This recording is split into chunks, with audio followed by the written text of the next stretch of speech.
At 26, Amina had learned to move through her own home as if she were made of glass, seen, but only long enough to be blamed for whatever had just gone wrong.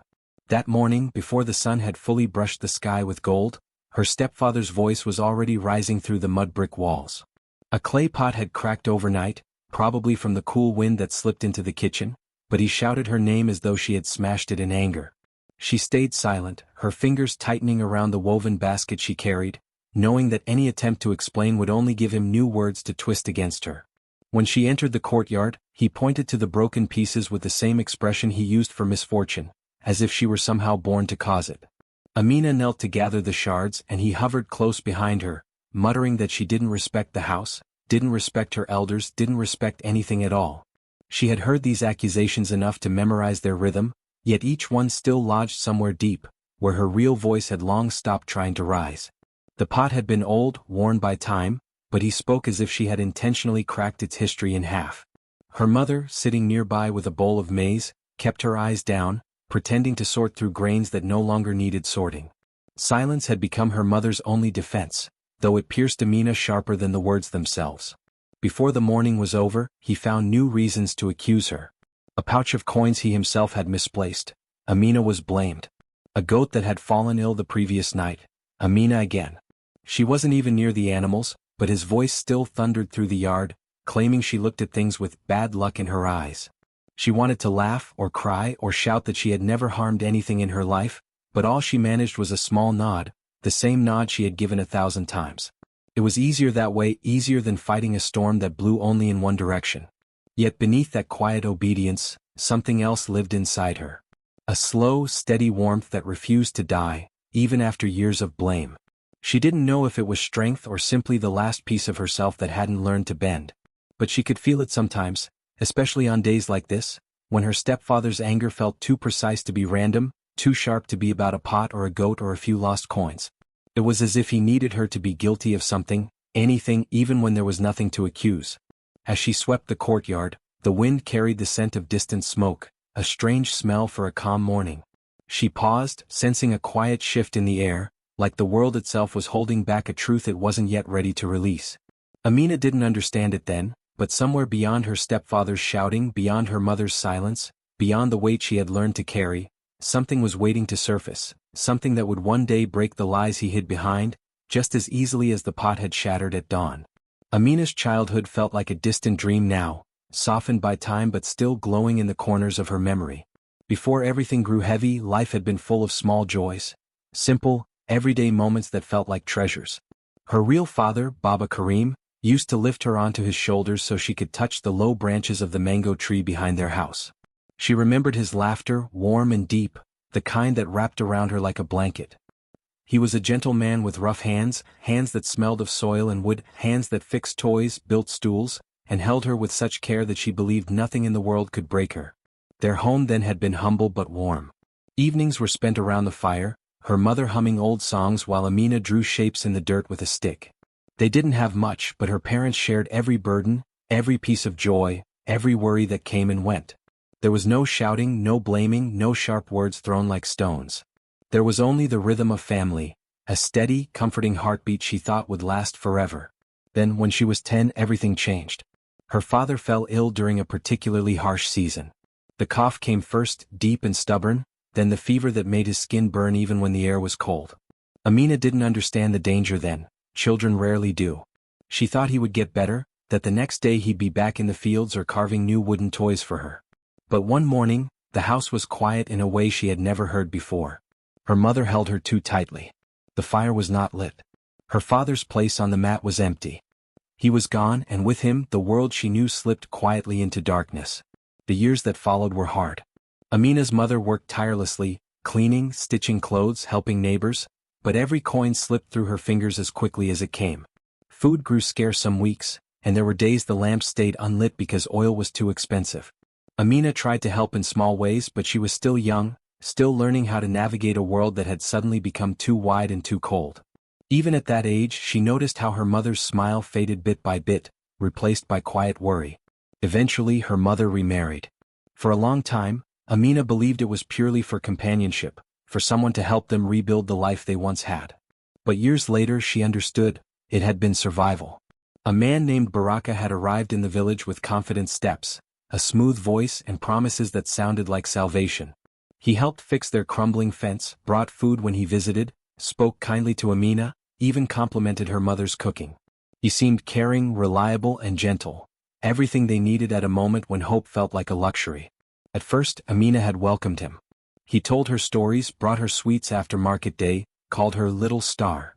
Her mother began to smile again, small at first, then brighter. For a short while, Amina believed her life might return to the warmth she once knew. But the change came slowly, almost invisibly. It began with little comments, criticisms wrapped in jokes, demands presented as advice. A shift in his tone. A harsher look when something was out of place. Then came the accusations, mild at first, growing sharper with each passing week. By the time Amina turned 15, he no longer hid his irritation. His voice, once soft, became the loudest sound in the house. The man who once brought sweets now brought blame. The promises he made turned into chains around her life. She often looked back at her childhood, trying to hold onto the fragments of warmth her real father had left behind. They reminded her that life had not always been this dark, that love and kindness once lived in her home. She clung to those memories like a lantern in a long, endless night, because without them, she feared she might forget who she had once been before Baraka's shadow fell across her world. The house that once echoed with laughter had become a place where every sound seemed to sharpen into fear.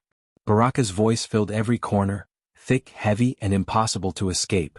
Each day began the same way, with Amina bracing herself before stepping into the morning light, knowing that even the smallest mistake, or no mistake at all, could ignite his anger. If a broom leaned slightly against the wrong wall, he claimed she had no sense of order. If the water jar wasn't as full as he expected, he accused her of laziness. Once, when a chicken escaped through a small gap in the fence, he shouted that she had probably opened it on purpose just to see him suffer. His words didn't sting like quick slaps, they sank in slowly like thorns buried under skin. But it wasn't only his shouting. Baraka had a way of twisting things, of making her believe she had done something wrong even when she knew she hadn't. He would say, "Do you remember how you wasted the grain last month?" even though her mother had clearly dropped the basket that day. Or he would claim, "You broke that pot before, you're always breaking things," even if she hadn't touched a pot for weeks. He repeated these lies so many times, so insistently, that some days she found herself wondering if she truly had forgotten or misremembered. Doubt crept into her thoughts, quiet but persistent, until she began to question her own memories. Baraka didn't stop at home. He spoke freely to neighbors when they visited, always with an exaggerated sigh or a forced, patient smile, as though he were a martyr carrying the burden of a troublesome girl. He would shake his head and say things like, "This child brings misfortune wherever she goes," or, "I try to guide her but she refuses to learn." At first, people seemed unsure, offering polite nods and awkward glances. But he kept repeating his stories, adding details with each retelling, and soon the whispers began to spread.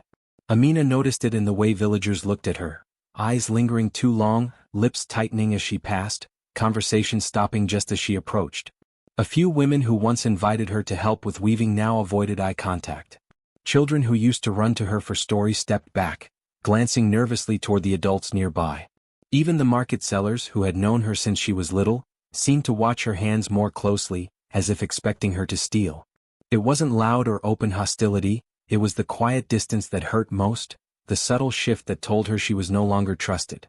The worst part was that her mother's silence made everything heavier. She rarely defended Amina, rarely challenged Baraka's accusations. Sometimes her eyes softened, filled with guilt or grief, but her voice never followed. Amina knew her mother lived in fear too, trapped in a marriage that offered safety on the outside but suffocation within. Still, the absence of her mother's support carved a hollow space inside Amina that nothing seemed to fill. Nights were the hardest. When the house fell quiet, she lay on her mat listening to the distant rustling of trees, the faint rhythm of insects, and the echo of Baraka's voice replaying in her mind. She wondered if she truly was as careless as he claimed. Had she been the cause of so many accidents? Was she really a burden, a source of misfortune? Some nights she cried silently, not because of his harshness, but because she feared there was no one left who believed in her, not even herself. Yet, amid that darkness, a strange awareness flickered within her. There were moments when a small truth whispered through the noise, reminding her that life hadn't always felt like this, that she had once been loved without condition. That whisper kept her steady even when the rest of the world tried to make her bend. She noticed things too, small inconsistencies in Baraka's claims, moments when his stories didn't line up, when his anger felt too forced, too rehearsed. She couldn't explain it, but deep inside she sensed that his accusations weren't born from her actions. They were hiding something, covering something he didn't want exposed. But she had no proof. No voice. No ally. Only a quiet instinct that refused to be silenced. Each day she carried that instinct like a hidden stone in her pocket, tiny, cold, but solid. It reminded her that even if the world painted her as the problem, somewhere beneath the lies the truth waited. And though she didn't yet know what that truth was, she felt it watching her from the shadows of their home, waiting for the moment it would finally step into the light. Rumors in the village traveled the way dust traveled on a dry wind, quiet at first, barely noticeable, but soon settling on every surface until everything looked different. Amina felt their presence long before she heard the words clearly. The first hints came in the market, where she once walked freely among sellers who called her name with friendly voices. Now those same voices fell silent when she approached. Women who used to greet her with warm smiles pressed their lips together and turned away as though they suddenly remembered something urgent. Children who once asked her to braid their hair now gripped their mother's skirts and watched her with wide, uncertain eyes. She tried to tell herself that she was imagining it, that perhaps people were simply busy or distracted. But whispers have a particular sound, a sharp hiss, a quick murmur, that even the softest breeze cannot hide. She heard her name in those whispers more times than she could count. Sometimes she caught fragments, "That girl?" or "You know how she is?" or the one that struck her hardest, "Keep your children away." The words pricked her skin like small thorns, leaving no wound she could see but pain she couldn't ignore. Baraka fed these whispers with practiced ease. He never shouted his accusations in public. He saved his rage for home. Outside, he wore a carefully crafted mask of weary patience. He would sit with the men beneath the acacia tree, sighing loudly as if carrying the heaviest burden. He told them Amina was careless, that she broke things without remorse, that she lied, that she ignored his guidance. With the women, he used softer tones, shaking his head sadly and saying, "I have tried everything, but the child is touched by misfortune. Bad luck follows her." He told one woman that crops failed whenever she helped in the fields. To another, he claimed livestock fell ill after she passed by their homes. To others, he hinted at something darker, something cursed. Superstition ran deep in the village, woven through old stories and fears passed from generation to generation. It didn't take long before people believed Baraka. After all, he spoke with the calm authority of a man who suffered in silence, and Amina, quiet and withdrawn as she had become, appeared exactly the way he described, isolated, nervous, always watching the ground instead of meeting people's eyes. They mistook her silence for guilt, her sadness for something sinister, her shrinking presence for proof. The village slowly closed its doors around her. Once, when she offered to help an elderly man carry water, he refused and shuffled away without looking at her. Another time, when she greeted a group of young women, they whispered to each other and left so quickly the dust had not even settled behind them.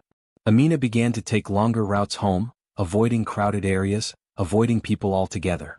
Even when she tried to help her mother with work at neighbors' homes, she was told politely, but firmly, that her assistance wasn't needed. Yet not everyone was blind to the truth. There was one woman, Mama Zuri, an elder known for her sharp mind and sharper intuition. She had watched Amina grow from childhood, laughing, running, helping her father gather firewood. She had seen the shift in the girl's posture, the heaviness in her eyes, the quiet ache she carried like a shadow. Unlike the others, Mama Zuri didn't trust the smoothness of Baraka's words. Something about his stories felt too clean, too rehearsed, as though he had prepared them long before anyone asked. Whenever she saw Amina in the market, Mama Zuri would offer a small nod or a brief, meaningful look, not enough to draw attention, but enough to tell the girl she wasn't completely alone. Sometimes, when Amina passed by her home, the elder would call out gently, "You're walking with a heavy heart today, child," not accusing, not judging, just noticing. And in those moments, Amina felt a thin thread of comfort, a reminder that not everyone believed the lies. Still, the isolation surrounded her like a thick fog. Days passed where no one spoke to her except her mother, who whispered apologies she could never finish, and Baraka, whose voice carved deeper and deeper into her spirit. Amina began to wonder if this life, this lonely, shrinking existence, was all she had left. But Mama Zuri's watchful eyes hinted at something Amina did not yet understand, that lies could spread quickly, but the truth, even when buried, had a way of waiting for the right moment to rise.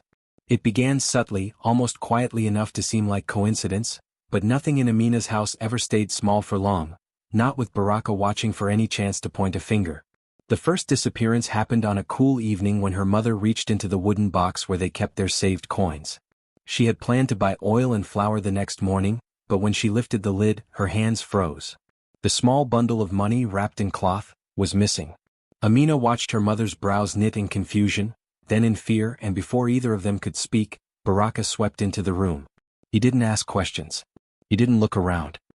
He simply stared at Amina and said, "Where did you put it?" The certainty in his voice was so strong that even the silence trembled. Amina's throat tightened. She had not gone near the box. She barely touched anything in the house unless someone told her to. But Baraka's glare demanded guilt, and her mother's shaking breath seemed to accept it. Amina tried to explain, but her stepfather cut her off with a raised hand and a bitter laugh. "You think I don't see? You think I'm blind?"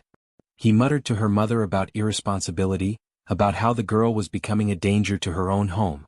Her mother said nothing. She simply lowered her gaze and let the accusation settle like dust no one bothered to sweep. And from that moment on, the disappearances grew in number and boldness. A sack of maize, half full just the day before, suddenly lightened as if someone had scooped out a large portion. When Baraka found out, he confronted Amina so quickly she didn't even have time to think. "You've been taking food behind our backs," he declared, shaking the empty cloth sack in her face. She tried to defend herself, she barely ate as it was, but the words tangled in her throat. Baraka didn't need proof. His voice alone was enough evidence for the household. Then came the missing dried meat, gone from the smoky rafters where strips hung to preserve through the week. One morning it simply wasn't there. Her mother searched every corner, hoping she had misplaced it, but Baraka had already turned the loss into an accusation. "She hides things," he said, jabbing a finger toward Amina. "She steals from her own mother. Shame." The cruel thing was how natural he made it sound, how confidently the lies poured from his mouth. He told her mother that Amina ate at night when everyone slept, that she sold food secretly for money, that she hoarded things to spite them. Amina felt helpless listening to these claims, each more absurd than the last, but the more unbelievable they were, the more her mother seemed to doubt herself rather than him. The worst came when important documents vanished, papers belonging to the land her father once owned, a few old receipts, records of small loans taken after he died. Amina knew how important those documents were. Her mother kept them tucked carefully beneath cloths inside her trunk. But one afternoon when she went to find them, half were gone. Her mother's hands shook as she searched again and again, lifting each layer of cloth as if the papers might reappear through sheer desperation. Baraka didn't even wait for her to cry out in panic. He stormed into the room with that same rehearsed anger, shouting, "I knew it! I knew she was meddling with things she shouldn't touch." He accused Amina of taking the documents to destroy them out of spite, claiming she never respected her father's memory. The argument that followed spread through the entire house. His voice booming, her mother sobbing quietly, Amina standing still like a stone dropped into deep water. Amina's protests dissolved under the weight of their disbelief. Her mother, though her eyes glistened with uncertainty, did not defend her. She only whispered, "Why would you do this?" A question that hurt far more than Baraka's shouts. Every disappearance carved a deeper wound. Each accusation became harder to shake off. And though Amina knew she had done nothing wrong, the constant blame began to blur the lines in her mind. Some nights she lay awake, wondering if she had misplaced something without realizing it. Could she have forgotten? Could she have caused the chaos she was accused of? The doubt crept in slowly, like a shadow that stretched longer each day. And all the while, Baraka watched her with that strange satisfaction, an expression that told her he wasn't just blaming her for convenience. He was blaming her for a reason she could not yet see. Something inside that house was disappearing, yes, but not just food or money or papers. Piece by piece, Amina felt her identity slipping away, swallowed by accusations that grew louder than her own voice. The more the house emptied, the more she felt herself emptying too, until only a quiet spark remained, a small, stubborn part of her that whispered that something was terribly wrong, something much bigger than the things going missing. Something that wasn't her fault. It happened on a late afternoon when the sky was painted with the soft shades of gold and fading blue, the kind of evening when the world felt quiet enough for secrets to breathe. Amina had been sweeping the main room of the house, moving slowly and without thought, her body acting out of habit while her mind drifted somewhere far away. The woven mat near the doorway had curled slightly at the corner, nothing unusual since it often shifted when people walked over it. She bent down to straighten it, pressing her palm flat against the rough fibers. But as she lifted the edge, something thin brushed against her fingertips. A scrap of paper. At first she assumed it was a forgotten shopping list or an old wrapper. But the paper felt different, thicker, rougher, and torn jaggedly at the edges as though it had been ripped from a larger sheet. Her heart beat a little faster as she slid it out fully, glancing over her shoulder in case Baraka appeared suddenly, as he often did when she least expected it. The room was empty. Only the fading evening light filled the space. Amina unfolded the scrap with careful fingers. The faded ink made some words difficult to read, but a few lines stood out sharply, as though they had been waiting for her eyes. Your debt is overdue. We warned you, Baraka. Men will come again if you do not pay. This is your final notice. Her breath caught. For a moment she wondered if she was misreading it, if exhaustion had tricked her imagination into twisting meaningless words into something alarming. But the handwriting was clear enough, and the message unmistakable. The warnings. Men coming. She read the torn piece again and again, the words sinking deeper each time. Why would Baraka have this? Why would he hide it under the mat? And why rip it unless he didn't want anyone seeing it whole? Amina's fingers trembled slightly as she traced the incomplete lines. The letter fragment felt like a puzzle piece, one that hinted at something much larger, something Baraka never wanted her or her mother to discover. Memories rushed through her mind in a startling wave. The missing money, the vanishing food, the lost documents. Baraka's rage every time something disappeared. His obsessive accusations. His insistence that she was the source of every problem. Had he been taking things himself? Had he been selling them? Had all the disappearances been tied to this secret debt? The thought struck her so sharply that she nearly dropped the paper. Her heart raced, her pulse pounding in her ears. For years she had carried the weight of guilt Baraka had piled on her. Broken pots, missing money, ruined food, lost papers. Every accusation had chipped away at her confidence. But now, with this torn letter trembling between her fingers, the pieces rearranged themselves in a way she had never dared consider. What if none of it had been her fault? What if Baraka had been covering his own wrongdoing by placing the blame on her? Fear crawled up her spine like a cold hand. If Baraka was in debt to dangerous men, men who threatened him, who demanded repayment, then everything suddenly made terrible sense. The tension in the house, his short temper, the desperation in his voice when things went missing. He wasn't angry because of her mistakes. He was angry because he was running out of time. And she was the perfect scapegoat. Amina folded the letter fragment quickly and slipped it into her skirt pocket, her breath shallow and uneven. She felt exposed, as if Baraka could burst into the room at any moment and see the truth stamped across her face. She forced herself to stand, to sweep the floor as if nothing had changed, though the broom shook slightly in her hands. Her mind refused to settle. Questions spiraled faster than she could organize them. What else was he hiding? Why had he gone to such lengths to make her look guilty? What would he do if he realized she had found this? The fear was sharp, slicing through her ribs. But beneath it, another feeling stirred, one she hadn't felt in a long time. Curiosity. And something dangerously close to resolve. For years, Baraka had controlled the narrative of her life, shaping her image in the eyes of the village, of her mother, even of herself. But now she held something that didn't fit his version of the story. A fragment, yes, but powerful enough to crack open the lies he had wrapped around her. She knew she couldn't confront him. Not yet. Not without understanding everything. But the torn letter had awakened something inside her, a spark of clarity that cut through months of confusion. She needed to find the rest of the truth, before Baraka buried it deeper or before the mysterious men mentioned in the letter came searching for him. Fear still curled in her stomach, but it no longer paralyzed her. It sharpened her. For the first time in years she wasn't only enduring her stepfather's anger, she was watching him, studying the shadows around him, piecing together a truth he had never intended for her to see. The cage he had built around her was beginning to show its cracks. And she, once silent and unsure, could feel something shifting inside, something that whispered that this discovery was only the beginning.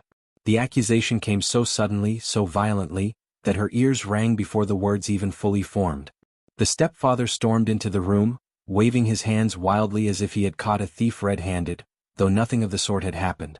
He shouted about a missing gold bracelet, claiming he had kept it safely hidden away, only for it to vanish, and of course according to him she was the only one who could have taken it.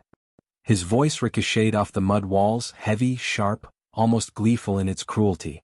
She stood still, the way a person stands when they have been blamed too many times to fight back, too worn down to defend themselves every single day. But something in the way he shouted today felt different, more desperate, almost frantic, and that difference scratched at her thoughts. Her mother appeared in the doorway, trembling, her eyes red from crying. She didn't ask questions. She didn't look for the bracelet. She didn't ask whether her daughter had done it. She simply folded into herself, hands shaking as if she carried the weight of the shame he described.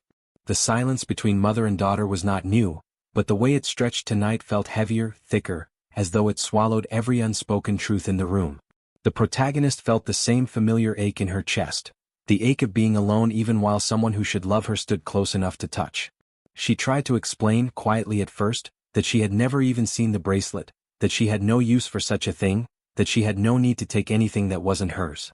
But he didn't want explanations. He wanted noise, chaos, something to feed his temper.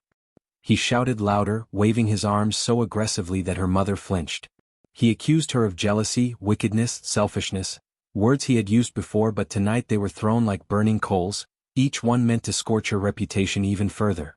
As he advanced toward her, she stepped back, not out of guilt, but out of the instinct to protect her own body from his rage. He stopped only when he reached the table, slamming his hand down so hard that the dishes rattled.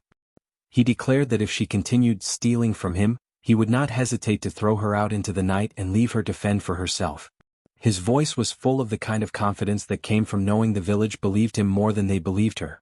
Her mother whispered his name as if pleading with him to stop, but the whisper held no strength. She didn't defend her daughter. She didn't protest the threat. Her eyes moved from one face to the other, confused, torn, but too afraid to speak truth. And that silence hurt more than the man's brutality ever could. The protagonist felt something shift inside her. Not anger, not fear, but a certainty, a quiet resolve that grew as she stood there. She remembered the torn piece of letter hidden safely in her pocket, the one she had found tucked under the floor mat, the one with words about secret debts, mysterious men, and danger pressing at the stepfather's door. She remembered the way his hands shook the night she saw him burning something behind the house, his face pale with worry. She remembered how quickly he blamed her for every disappearance, every missing coin, every ruined item. Tonight, as he shouted, she finally recognized the pattern. Every accusation was louder on the days he seemed most nervous. Every story he told about her wickedness came right after he messed up something himself. And every rumor he spread about her being cursed or unlucky helped him hide that he was the one spiraling deeper into trouble. As he yelled, she made a choice, not out of revenge but out of survival, clarity, and the burning need to understand the truth behind the life she had been forced to live. She was done being blamed. She was done being silent. She was done shrinking. She didn't argue back. Instead, she waited for the shouting to subside, then turned away without a word, her heartbeat steady, her mind sharper than it had been in years. She would uncover his secret, whatever it was. She would follow every clue the torn letter offered. She would learn what he was hiding and why he needed a scapegoat so badly. And for the first time in a long time, she felt a hint of strength rising within her. Not loud, not dramatic, but steady and unbreakable. Amina waited until the house was quiet and her stepfather had gone to tend to some distant task in the village. Her hands trembled slightly, but her mind was focused, steady. She had noticed the key to his private room dangling from the hook in the courtyard only once, while he fetched water the previous morning. Tonight, she took a deep breath and slid the small brass key from its hiding place, feeling the weight of possibility pressing into her palm. She had no plan beyond discovering what he was hiding, but the thought of finally seeing the truth strengthened her resolve. The door creaked slightly as she turned the key, and a shiver ran down her spine. The room smelled faintly of dust, old paper, and something darker she couldn't name. The lamp in the corner had not been lit for days, so she relied on the faint glow from the doorway to guide her steps. Every heartbeat felt loud, echoing against the walls like a warning. She moved carefully, scanning the floor and shelves, her eyes catching every detail as though they were clues left for her specifically. It didn't take long to find the first piece of the puzzle. Beneath a loose floorboard near the window were folded letters, tied together with a faded string. She untied them carefully, revealing the unmistakable handwriting from men whose names she didn't know. The words were direct, threatening, urgent. Demands for repayment, warnings of consequences, notices that time was running out. Loan sharks. Her stepfather had been hiding debts that could ruin him, debts she had never imagined existed. And worse, these letters suggested that he was desperate, afraid, willing to do almost anything to avoid the shame of exposure. Her hands shook, but she pressed on. In a drawer tucked under the desk, she found coins and small items she had long thought missing. Her stomach twisted as she realized what it meant. The missing money, the food, even her father's old papers. He had taken them himself, hiding them and then blaming her for each loss. The slow, creeping fury that rose in her chest was sharp enough to make her tremble. All this time, all those accusations, the blame, the humiliation, she hadn't been responsible for a single one. She moved to the shelves and discovered bundles of papers tied with ribbons, each labeled with village property she had only heard mentioned in passing. Her eyes widened as she read the documents. Deeds sold under other names, transfers executed in secret, transactions he had never explained to anyone. The houses, the small plots of land her father had worked so hard to preserve, the few sources of security their family still had, all had been manipulated by him for his gain. Every accusation against her had been a shield to hide his misdeeds. Every rumor he spread to the villagers had been a carefully placed smokescreen. Finally, her eyes fell upon a small leather-bound diary tucked in the corner of the desk. The edges were worn, the pages yellowed with age, but the handwriting was unmistakably his. She opened it carefully, almost afraid that a single misstep might shatter the fragile illusion of safety she had built around herself. The words inside were a chilling confession. He wrote openly about blaming her for everything because she was the easiest target, someone who would bear the weight of his mistakes while he continued his schemes unchallenged. He wrote about enjoying the ease with which the villagers accepted his narrative, how her mother's silence made the deception simpler, and how he planned to keep her under constant scrutiny so that no one suspected the truth. Shock rooted her to the spot. Fear followed closely behind, a sharp, icy tendril curling in her stomach. Anger flared so hot that she had to press her hands against the desk to steady herself. Every stolen coin, every whispered accusation, every shamed glance from neighbors, all of it was his doing. The weight of years of blame, the loneliness, the quiet suffering finally had a face. And that face was not hers, nor any failure of her own. It belonged to Baraka, the man who had worn a mask of kindness only to conceal his greed and cowardice. Her vision blurred with tears, not from despair, but from the intensity of understanding. She could hardly believe the depth of his deceit, the meticulous care he had taken to frame her for acts he committed himself. The letters, the documents, the diary, they formed a narrative that was both terrifying and clarifying. It was a revelation that made her chest ache and her mind race. She had been blamed for everything not because she deserved it, but because he needed a scapegoat. For a long moment she simply stood there, absorbing the enormity of what she had discovered. Every fear she had felt, every pang of self-doubt, every whisper of shame, none of it was hers to carry. The truth had finally been revealed, in a quiet room illuminated by the faint glow of evening, and with it came a strange, trembling strength. She understood now that the battle was no longer against her own conscience, but against the man who had tried to make her life small and hollow. Amina exhaled slowly, letting the air fill the space where fear had been, transforming it into purpose. She carefully replaced the papers and closed the diary, making sure nothing looked disturbed. The secret she had uncovered would not stay hidden for long, she realized. The next steps would be dangerous, yes, but the truth was hers to wield. And for the first time in years she felt the smallest stirrings of hope that the life Baraka had tried to destroy could be restored, piece by piece, by the girl he had spent so long trying to break.